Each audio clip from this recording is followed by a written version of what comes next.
Baiklah, selanjutnya adalah materi loyalitas. Pengertian loyalitas.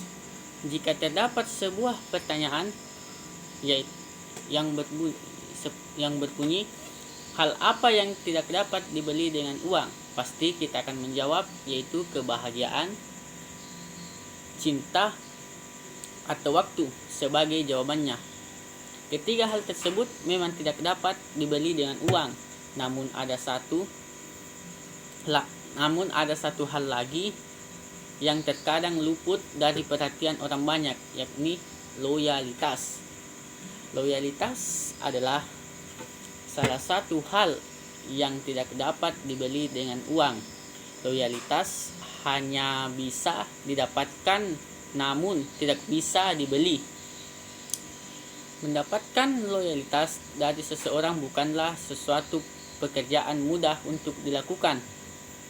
Berbanding terbalik dengan kesulitan mendapatkannya, menghilangkan loyalitas seseorang justru menjadi hal yang sangat mudah untuk dilakukan.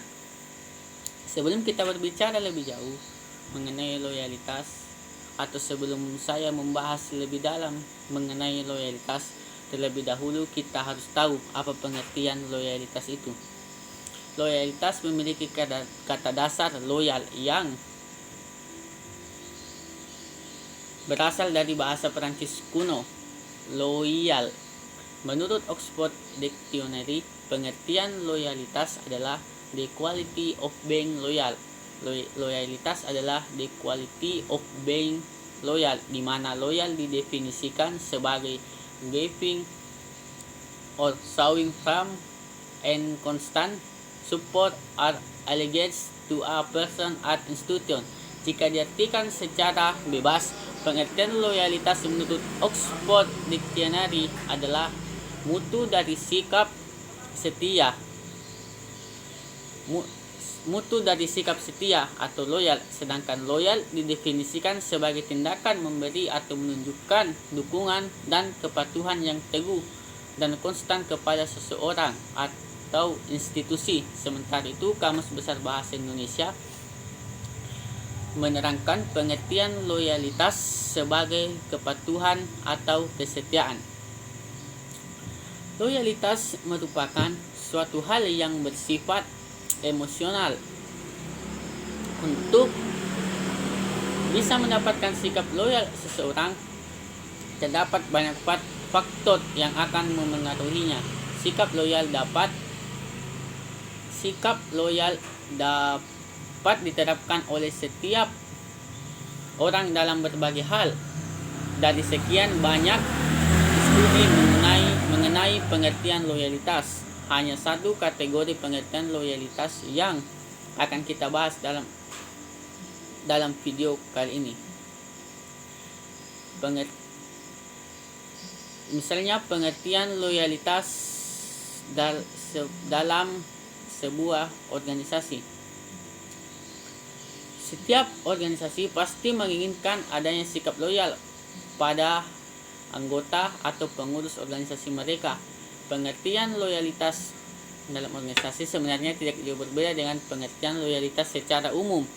Dalam pengertian loyalitas organisasi, kesetiaan menjadi poin utama yang dapat diberikan anggota atau pengurus kepada organisasi tempatnya bekerja atau tempatnya untuk menjalankan suatu organisasi tersebut. Sayangnya pengertian loyalitas kadang masih disalahartikan oleh beberapa orang, baik oleh pihak anggota, pengurus, ataupun orang-orang lainnya. Orang-orang seringkali menyangkut-pautkan pengertian loyalitas dengan seberapa lama dan banyaknya waktu serta tenaga yang dicurahkan oleh seorang anggota atau pengurus organisasi untuk bekerja di dalam organisasi tersebut tanpa mengharapkan imbalan apapun dari organisasi. Padahal kenyataannya banyak anggota atau pengurus yang bertahan di suatu organisasi hanya karena mendapatkan biaya atau investasi. Pengertian loyalitas identik dengan kesetiaan yang semestinya dilakukan dalam berbagai kondisi tanpa syarat dan tanpa mengharapkan adanya balasan. Loyalitas merupakan kondisi psikologis yang mengikat anggota atau pengurus. Karenanya, pengertian loyalitas bukan hanya sekedar kesetiaan fisik yang tercermin dari seberapa lama seseorang berada di dalam organisasi, namun dapat dilihat dari seberapa besar pikiran, perhatian, gagasan, serta dedikasinya tercurah sepenuhnya kepada organisasi atau perusahaan tersebut. Saat ini pengertian loyalitas bukan lagi sekedar merujuk pada kemampuan seseorang untuk menjalankan tugas-tugas serta kewajibannya yang sesuai dengan tugas yang telah diberikan, melainkan berbuat seoptimal mungkin untuk menghasilkan yang terbaik bagi perusahaan atau organisasi tersebut. Untuk mengetahui apakah seorang anggota atau seorang karyawan loyal terhadap perusahaan, terdapat beberapa aspek yang dapat digunakan oleh organisasi atau perusahaan untuk mengukur loyalitas karyawan atau anggotanya tersebut. Yang pertama itu taat pada peraturan. Yang kedua, tanggung jawab pada tugas yang diberikan. Yang ketiga, kemauan untuk bekerja sama. Yang keempat, rasa memiliki. Yang kelima, hubungan antar pribadi. Keenam, kesukaan terhadap pekerjaan. Dan itulah yang terakhir, yaitu kesukaan terhadap pekerjaan. Terima kasih.